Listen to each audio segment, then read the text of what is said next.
नमस्कार विद्यार्थी मित्र मैत्रिणींनो, मी बजे मॅडम। आज आपण काय करूया, 10वी सीबीएसई बोर्डचं जे मॅथ्सचं पुस्तक आहे त्याच्यामधला एक लेसन आहे कोऑर्डिनेट ज्योमेट्री। त्याच्यामधला एक क्वेश्चन बघणार आहोत। तर डिस्टन्स फॉर्म्युला यूज करून दोन पॉइंट्स आहेत, त्याच्यामधलं डिस्टन्स कसं फाइंड आउट करणार बाय कॅल्क्युलेशन ते आपण शिकणार आहोत। आता हा क्वेश्चन जसा 10वी सीबीएसईच्या पुस्तकामधला आहे तसाच तो 10वीचं महाराष्ट्र बोर्डचं जे पुस्तक आहे ज्योमेट्रीचं त्याच्यामधला पण क्वेश्चन आहे। अगदी सोपा क्वेश्चन आहे। आपण डिस्टन्स फॉर्म्युला यूज करणार आहोत। आता इथे दोन पॉइंट्स दिसत आहेत, त्याला मी नाव देते हा। A 2 3 म्हणजे काय की याचा x कोऑर्डिनेट 2 आहे आणि y कोऑर्डिनेट 3 आहे। B 4 1 म्हणजे याचा x कोऑर्डिनेट 4 आहे आणि y कोऑर्डिनेट 1 आहे।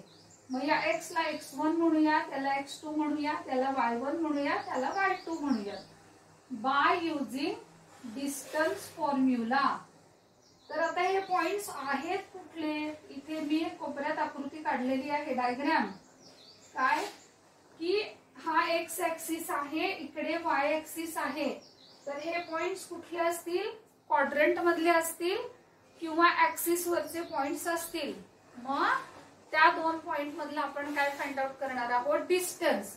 काय आहे डिस्टन्स फॉर्म्युला, तर ते दोन्ही पॉइंट्स आहेत त्याच्या x कोऑर्डिनेटची सबट्रॅक्शन आणि त्याच्या y कोऑर्डिनेटची सबट्रॅक्शन, इतका बेसिक फॉर्म्युला आपण यूज करणार आहोत। x2 किती आहे 4, x1 2 स्क्वेअर, y2 1 आणि हे -3। आता 4 - 2 सबट्रॅक्शन 2 आली, मात्र इथे काय होतं 1 आणि -3 दोघांचं काय आहे, साइन वेगळं वेगळं आहे। सबट्रॅक्शन करायची केली, ग्रेटर नंबरचं साइन द्यायचं आहे। जरी तुम्ही समजा उलट सुलट लिहिलं तरी पण तुमच्या आन्सर मध्ये काही चूक येणार नाही। कारण का, तर आपण काय करणार आहोत, स्क्वेअर करणार आहोत। आता 2 चा स्क्वेअर झाला 4 आणि -2 चा सुद्धा स्क्वेअर किती झाला 4, आन्सर आलं 8। याला तुम्ही हवं तर स्प्लिट करू शकता, हे झालं 4 × 2। हे तुम्ही सीबीएसई चे विद्यार्थी 9वी मध्ये पॉलिनॉमियल्सला शिकलेले आहेत, स्टेट बोर्डचे विद्यार्थी 9वी मध्ये रियल नंबर्स मध्ये हे शिकलेले आहेत। हा 4 त्याचं स्क्वेअर रूट आलं 2, इकडे घेतला 2 तसाच राहिला। हे काय आलंय, या दोन पॉइंट मधील डिस्टन्स।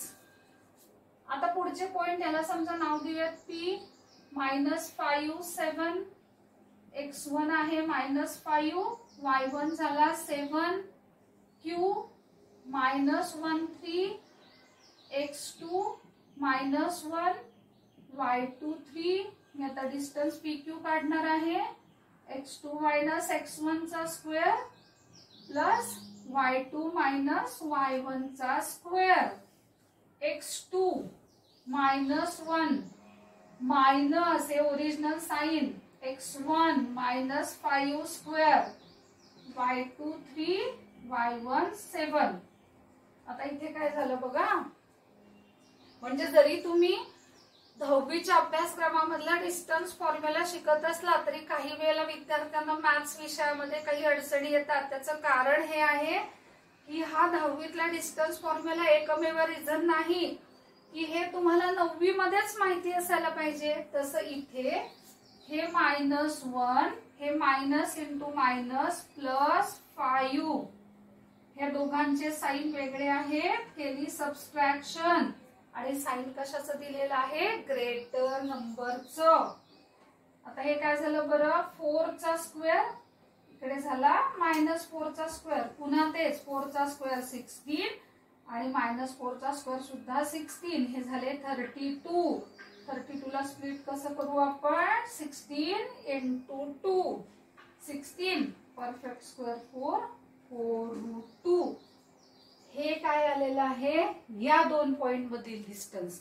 आता कसे पॉइंट्स आहेत, पहिले होते सगळ्यांना प्लस साइन आहे, म्हणजे हे सगळे पॉइंट्स फर्स्ट क्वाड्रंट मध्ये आहेत। याच्यामध्ये काय केलंय, याचं दोघांमध्ये पण एक्स कोऑर्डिनेट आहे तो निगेटिव्ह आहे. आता तिसरी केस जी आहे त्याला काय नाव देऊया, एम म्हणूया. ए आणि बी असू दे. x1 ला म्हणायचं ए आणि y1 ला म्हणायचं आहे बी. एन काय आहे, मायनस ए मायनस बी. x2 मायनस ए y2 मायनस बी.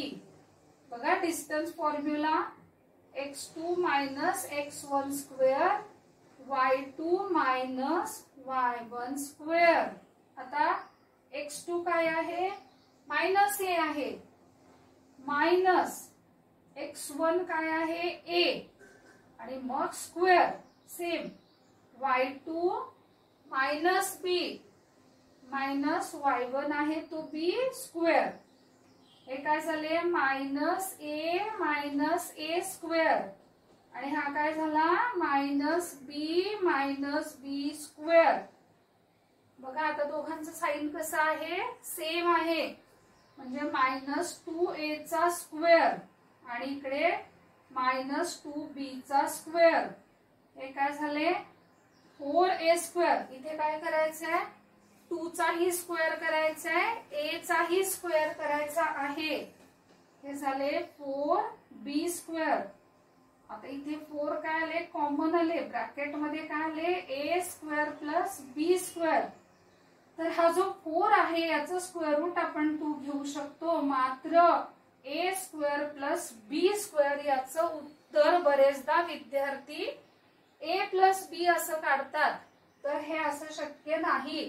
कारण का, तर त्या a ची नक्की व्हॅल्यू आपल्याला माहिती नाहीये, b ची पण व्हॅल्यू माहिती नाहीये, त्यामुळे त्याच्या स्क्वेअरची ऍडिशन काय येणार आहे हे अनिश्चित असल्यामुळे ह्याचं स्क्वेअर रूट आपण काढू शकत नाही. तर अशा प्रकारे डिस्टन्स फॉर्म्युला यूज करून कॅल्क्युलेशन करणे, या प्रकारची एकदम सोपी आपण काही उदाहरणं बघितली, ज्याच्यामध्ये पहिल्यांदा दोन्ही कोऑर्डिनेट्स पॉझिटिव्ह होते, दुसऱ्या केसमध्ये एक पॉझिटिव्ह एक निगेटिव्ह होता दोघांमधला, तिसऱ्या केसमध्ये एक कोऑर्डिनेट एक्स आणि वाय पॉझिटिव्ह आणि दुसरा एक्स आणि वाय निगेटिव्ह. तर असे सोपे सोपे उदाहरणं सोडवत सुद्धा तुम्ही या लेसनची चांगल्या प्रकारे तयारी करू शकता. तर विद्यार्थी मित्रमैत्रिणींनो, जर तुम्हाला व्हिडिओ आवडला असेल तर व्हिडिओला तुम्ही लाईक करा, व्हिडिओ शेअर करा आणि चॅनल सबस्क्राईब करायला विसरू नका. Thank you very much.